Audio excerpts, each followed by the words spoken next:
కాంతా movie అయితే పక్కా class audience కోసం, mass audience కి అయితే కష్టం. కింది స్థాయి వాళ్ళకి అర్థం కాదు, మాస్ వాళ్ళకైతే అర్థం కాదు. మినిమం డిగ్రీ చదువుకున్న వాళ్ళకి, ఐఏఎస్ ఐపీఎస్ పెద్ద పై స్థాయి వాళ్ళకైతేనే అర్థం అవుతుంది. కింది స్థాయి వాళ్ళకైతే అర్థం కాదు. మూవీ బాగాలేదు అనడానికి ఏం లేదు, ఖచ్చితంగా బాగుంది మూవీ అయితే. మంచి film based emotional crime investigation drama. నాకైతే ఫస్ట్ హాఫ్ కన్నా సెకండ్ హాఫ్ బాగా నచ్చింది. ఫస్ట్ హాఫ్ కొంచెం మహానటి లాగా అనిపించింది, సెకండ్ హాఫ్ ఏమో కంప్లీట్ డిఫరెంట్.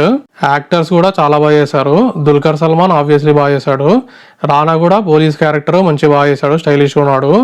ఇంకా సముతీరకని, ఈయన పేరు ఎప్పుడు కన్ఫ్యూజన్ నాకు, సమంతకమని అని వస్తుంది, ఆయన కూడా బాగా చేశాడు. ఇంకా హీరోయిన్ అయితే మంచి టాలెంటెడ్ యాక్ట్రెస్ ఈమె. ఒక సీన్ లో అయితే ఎక్స్ప్రెషన్స్ మార్చి భలే చేసింది. లాస్ట్ లో ఒక సీన్ ఉంటుంది, ఎమోషనల్ సీన్, హీరోయిన్ పట్టుకొని ఏడ్చేది.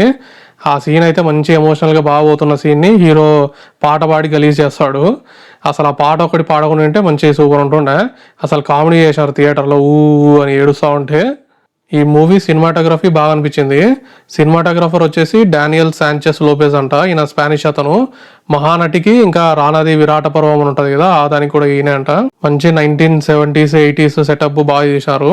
ఈ మూవీ ఎంకే భగావతార్ అని ఇండియాస్ ఫస్ట్ సూపర్ స్టార్ అంట, ఆయన లైఫ్ స్టోరీ మీద బేస్ అని టాక్. ఆయన మనవడు కూడా కేసు వేశాడు కాంతా టీం మీద, వాళ్ళ ఫ్యామిలీ పర్మిషన్ లేకుండా వాళ్ళ గ్రాండ్ ఫాదర్ని బ్యాడ్ లైట్లో చూపిస్తున్నారని చెప్పి. కానీ కాంతా టీం వాళ్ళేమో ఇది కంప్లీట్లీ ఫిక్షనల్ క్యారెక్టర్, ఆయన లైఫ్ స్టోరీ కాదని చెప్తున్నారు. నాకు కూడా మూవీ చూసాక భగావతార్ గారి లైఫ్ స్టోరీకి ఈ మూవీకి చాలా డిఫరెన్స్ అయితే కనపడింది. Completely different story. నా ఛానల్లో భగావతార్ గారి లైఫ్ స్టోరీ వీడియో కూడా ఉంటుంది, 0 వ్యూస్ వచ్చేదానికి. ఆయన లైఫ్ స్టోరీ గురించి తెలుసుకోవాలంటే చూడండి ఆ వీడియోని. ఇంకా ఫైనల్ గా మూవీ అయితే మంచి క్లాసిక్ అనిపించింది నాకైతే, తప్పకుండా చూడొచ్చు మూవీని. ఇది మరి కాంతా మూవీ రివ్యూ. ఇలాంటి రివ్యూస్ కోసం మన ఛానల్ని సబ్స్క్రైబ్ చేయండి. ఇంకా వెళ్ళొస్తాం మరి, బాయ్ బాయ్.